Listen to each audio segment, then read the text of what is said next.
For people who want to know what is the KeithAndrew Network, the whole point of my talk show is to show you that even with having a learning disability, I can still amount to something. And at the same time, I'm able to turn myself into an example for people out there dealing with any types of learning disabilities and disabilities, and never give up and prove people wrong. Prove to them that labels do not dictate who you are and who you're going to be. To prove them, you can still amount to something.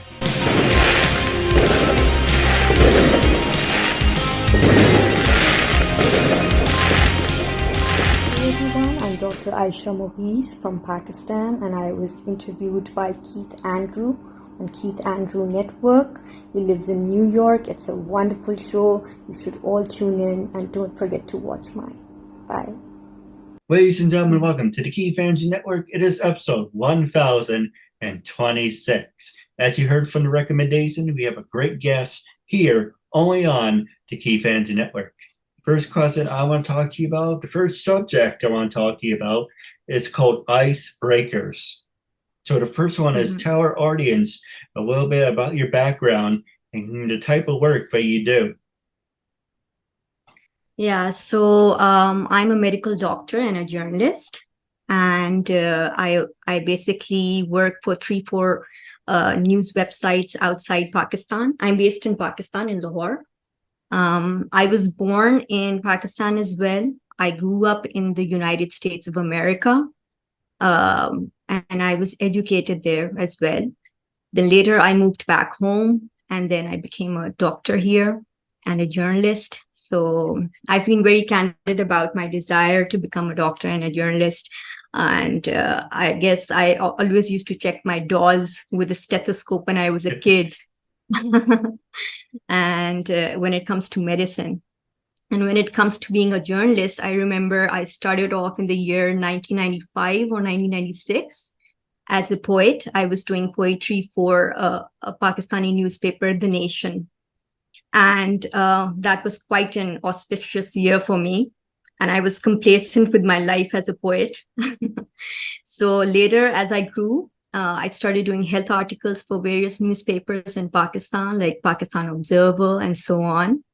And that's how I became serious when it comes to journalism. And then in 2019, I joined a radio, an online radio station based in Namibia.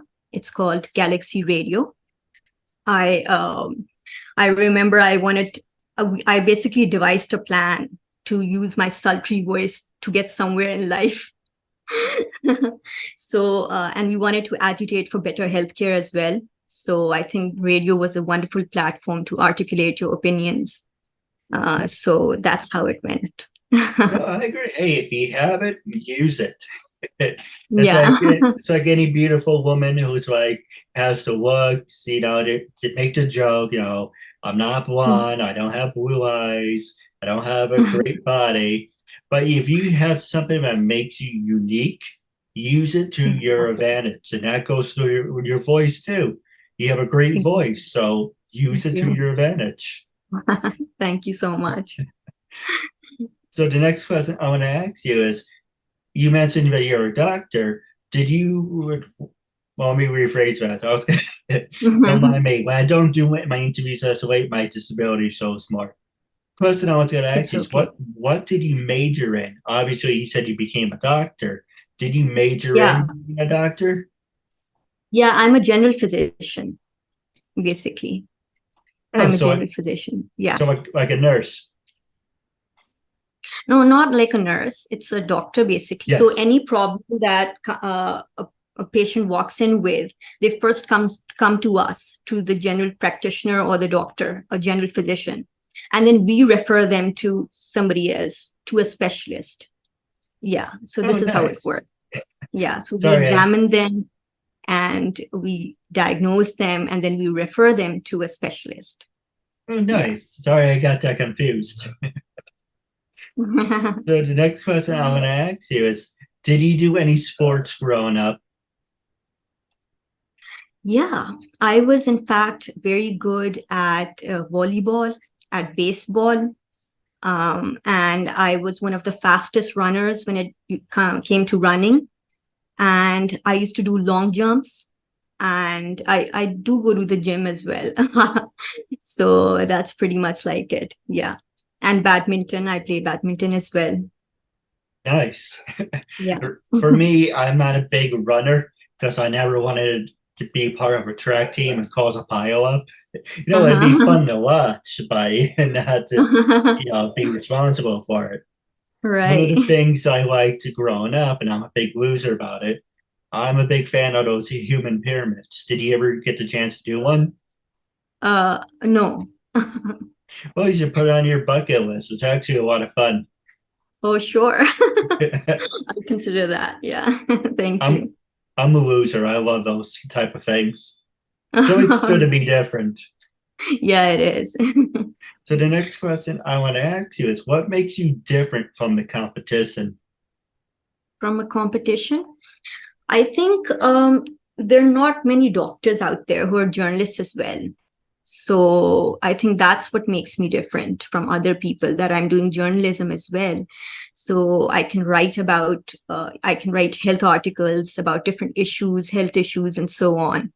And then I'm also into entertainment. I'm an entertainment journalist as well. So it's like that's what makes me different. Having said being a doctor and a journalist at the same time. Well, Yeah. if you're interested, I would love it if you can help me write an article. Or would you be interested in writing an article about me? Sure. Why not? It's funny. I've been trying to reach out to newspapers and magazines. And Uh-huh. of course, I write something up, hey, my name's Keith. I've been doing this for 10 years, blah, blah, blah. Hmm. But it's the execution. And I know that sounds horrible, but it's a long Hmm. choice of words, but it's how you execute it. Saying, okay, you Uh-huh. can write it, Uh-huh. but how can you execute and say this is the perfect pitch. This is how you do your journalism. So when you write Hmm. something, what's the best way to pitch it? What's the best way to get someone's attention? Because anyone can write I something. think it's the language. Yeah. Yeah. I think it's the language that you use, and it's the point that's going to attract them the most. So you basically pick that line, and that's how you attract your readers. That basically your line should be good. The headline should be good enough to for the reader to come and read your article or Oh, writing piece. if you're interested, I would love to work with you. Sure, why Okay, not? next one on ask you, the number 6 is with everything that you accomplish in this is just my card. It's not like a Chinese menu or anything. The card Uh-huh. I try to have fun with everyone. What are some of your That's good. success stories? Well, I guess when it comes to the news websites that I'm writing for and the online radio station that I'm working for, I'm the first Pakistani who's working for all these news websites and this radio station. So I think that's what's unique about it, and that's how it is. Yeah. So Yeah, that's my success, I guess. if you're wondering why I have my filters over my glasses, it's because it's funny I have to mention this at all the episodes. Like, why is he wearing the filters? It's because I'm staring directly at you, and I Uh-huh. know when I do the editing, I'm gonna look like I'm off to a distance. Like if I stare like this, like, oh hi, how are you? What the hell is he staring at? So if I hide my eyes and look straight, I don't have to make myself look Mhm. cross-eyed. So I hide my eyes, and Right. I think it looks cool because it helps me relax and bring out my personality. Yeah. Long story short, Yeah. because I was looking back at my other episodes, I'm like, my eyes look weird. Why do my eyes look like that? So it's No, you look fine. no, I appreciate that. So now the next subject I want to ask you is the top 15 questions, and you can ask me anything you want. So the first one I want Uh-huh. to ask you is number one, what attracted you to begin your career as a doctor and as a journalist? Yeah, I mentioned that earlier too. But like I said, that I was always candid about my desire to become a doctor and a journalist. But I used to watch other doctors check patients, with their stethoscopes when I was a kid. And that's how I used to do. I used to do the same to my Barbie dolls as well. My parents bought me this toy set, and I would check my Barbie doll with the stethoscope, and I was like, I want to become a doctor as well. So it's something, from my childhood that I had inside me, that I want to be a doctor. As I grew older, I became more serious, and I was like, yes, let's take it seriously and enter into med school and become one. No, So that's how, absolutely. yeah. Yeah, I didn't mean to interrupt, but you did mention that before. But the key word I wanted to focus on is what attracted you to that. I know you mentioned, so you just told us now, and you mentioned this earlier. But what was there someone in your life that made an impression, made an impact, that attracted you to Yeah. go in this area? Yeah, I remember there was this little girl. She had cancer, and she was my age when I was like about 14 years old, maybe. And she was suffering from cancer. And it was like when I saw her so helpless, I really wanted to do something about it. That I wanted to get into, this med school and do something about it, that some way I could help her. But I was only a kid at that time. So that's when I started taking it more seriously, and I became more interested that I want to be a doctor and help people cure their diseases and stuff. So that's how it went. No, Yeah. I appreciate that very much. Actually, Yeah. there's the next question I want to ask you. With everything going on with the coronavirus, the first Uh-huh. question is, do you think this came from a lab? Number one. And the second one is, you know Mm-hmm. how people always said, I wish I can stay home and don't have to leave my house. I can do everything from here. Mm-hmm. You kind of got what you wanted. Mm-hmm. But do you Mm-hmm. think this has given you the time to sit back and refocus your life and present it in a different way? Has this given you time just to sit back and reflect? Yeah, I think so. Staying at home, it did give me this opportunity to work on myself. And, I do believe this. But the thing is, when we talk about COVID, my father passed away due to coronavirus, COVID, in 2020. So I did have plans to sit back at home because obviously one of the family members passed away. And I got a chance to work on myself, to improve myself, and, got this wonderful, amazing opportunity at that time. Having said, I was very sad at that time because my father passed away. But yes, I think it gave me the chance and opportunity to work on myself. And a lot of facts about a lot of people say it is true about it. They did admit it, finally they admitted it. It came from Mm. a lab. Now, with that being Mm. said, do you think if you can create something like this was supposed to be used as a weapon, you can fix it? Like you can make an antidote to get rid of it. How what is your opinion about it? Well, the thing is that people have come up with new treatments now. They say that certain steroids, corticosteroids or steroids, they can help cure coronavirus. And what I would say is that I wish this would have, people thought of this earlier at the time when my father was alive. Because if this is the cure, then why so late? As Yeah. in, you're in the field and you're a pulmonologist. Why so late? Why couldn't you understand this at that point that we needed this, you know? So why didn't their brains work then? So it does bother me, especially when I think about my father. So yes, I do have something in mind that I should be doing something about it, when it comes to COVID. I did do a course by WHO during those days when my father was suffering from COVID. So yes, I do have this in mind for Hey, sure. well, first off, I send my condolences. And Hmm. the other thing I want to ask you is they knew about how bad it was, but I'm not a big fan of Trump, but Trump knew how bad it was, and he didn't tell anyone. He just downplayed it. And I'm not saying I'm going to jump on the bandwagon of saying I hate Trump, But every president said there will come a time or it might happen of a big disaster, a big pandemic will happen, and we have to be prepared.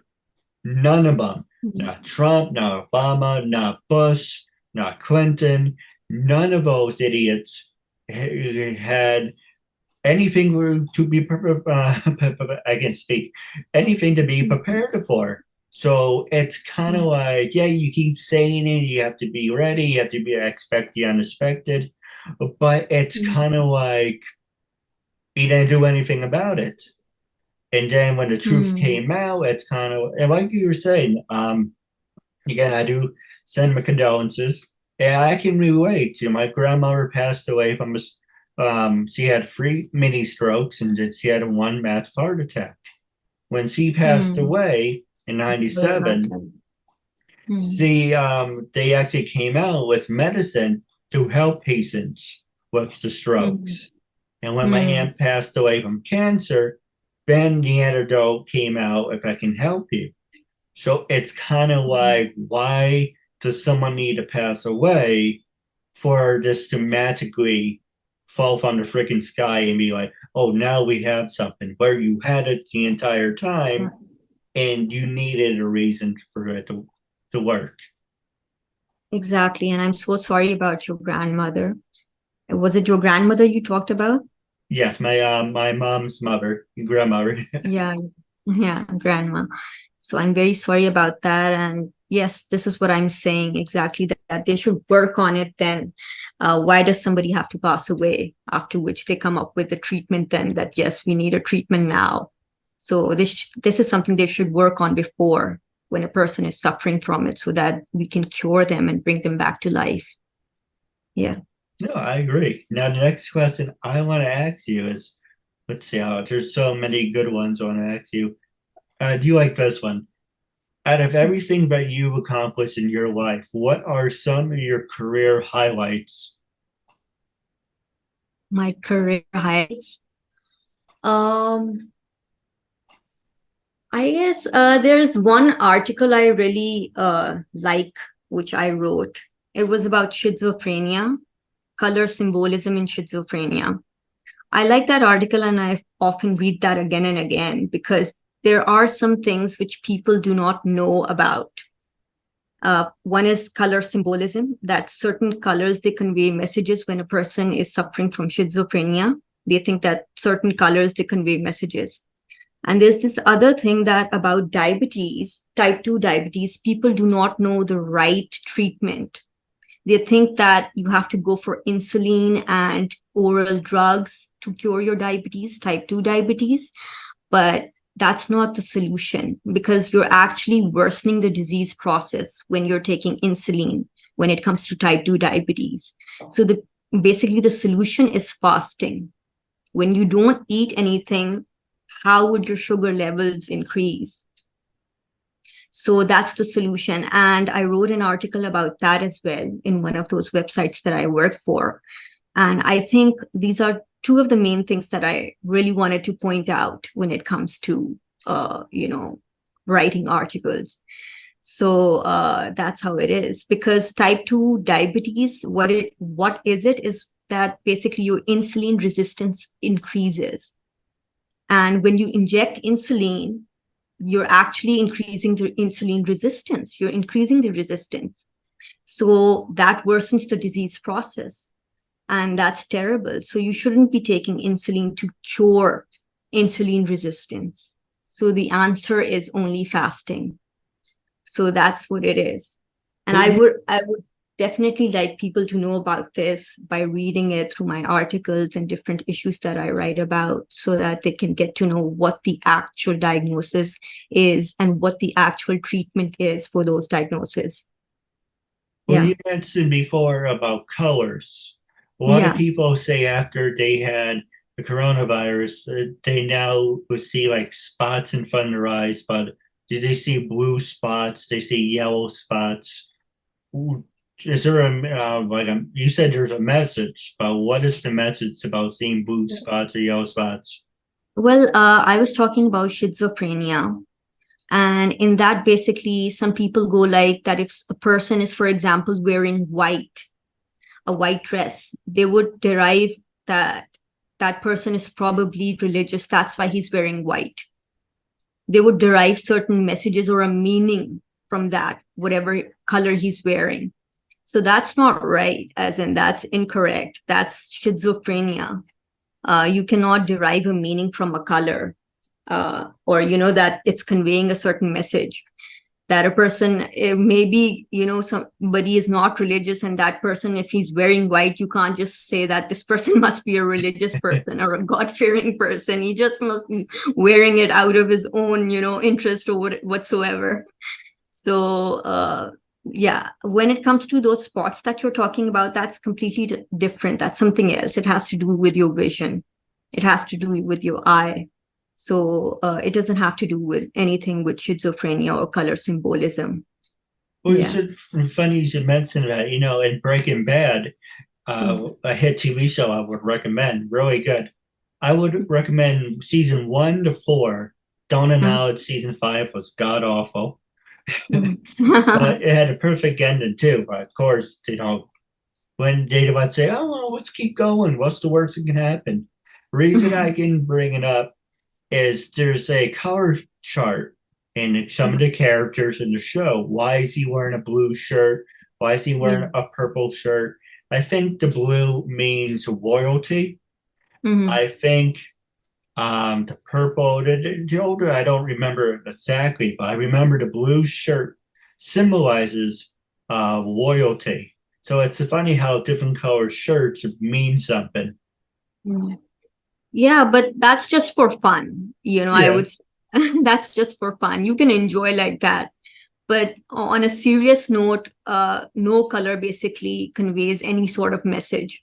So that's what I would like to tell people out there, that don't get into this and confuse yourself with it or make a fool out of yourself. It's absurd. Well, let me ask you one more question.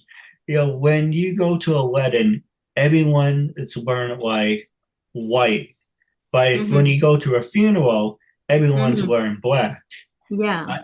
So I guess wearing white symbolizes life and death. Obviously, it's black, but why can't you wear white at a funeral? Because yes, you're grieving, but you're also celebrating life. Yeah. So I'll go ahead. Yeah. So I would answer this like this, that I think it depends upon your the different cultures or your background, where you're from. For example, here as a Muslim, I'm a Muslim, and in the Muslim community, what happens that the coffin is white in color. When a person passes away, your coffin is white in color. And if you go to London or somewhere else, they wear black on funerals, just like you say. So it's actually all about your mindset. It's all about the way you think or you take things as, but it doesn't really have to do with the colors. It's again, the way you think or you take it as, how you take it as, how you take a particular event as, or a particular color as. No, absolutely. Now, the next question I would ask you is, do you consider yourself famous, and what takes priority in your life? Being a journalist or being a doctor? Well, Keith, you're interviewing me, so I might be famous to some extent, I guess. So, what was the second part of your question? Oh, what is the priority? What takes more priority, being a doctor or being a journalist? Well, my main profession is basically being a doctor. Medicine is my main profession. But journalism was out of passion.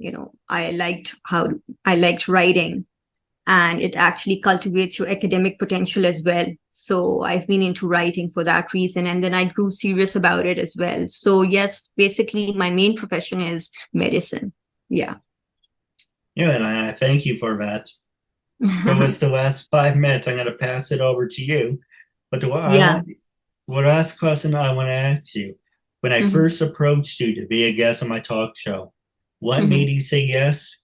How do you feel now? And for people watching, would you recommend it to anyone? definitely. I think people should reach out to you and they should literally ask you to interview them. So I would definitely, suggest people to reach out to Keith. And he also likes making friends as well. So you can be friends with him too. And yes, ask him to interview you. Thank you so much for inviting me on your show. It was amazing. It was an honor. No, the honor's all mine. And now, how can people get in touch with you? Well, they can contact me on social media if they want, and that's how they can reach out and contact me. No, absolutely. Was there anything you wanted to ask me? Anything you wanted to say wrapping up? Yeah. So when did you start interviewing people?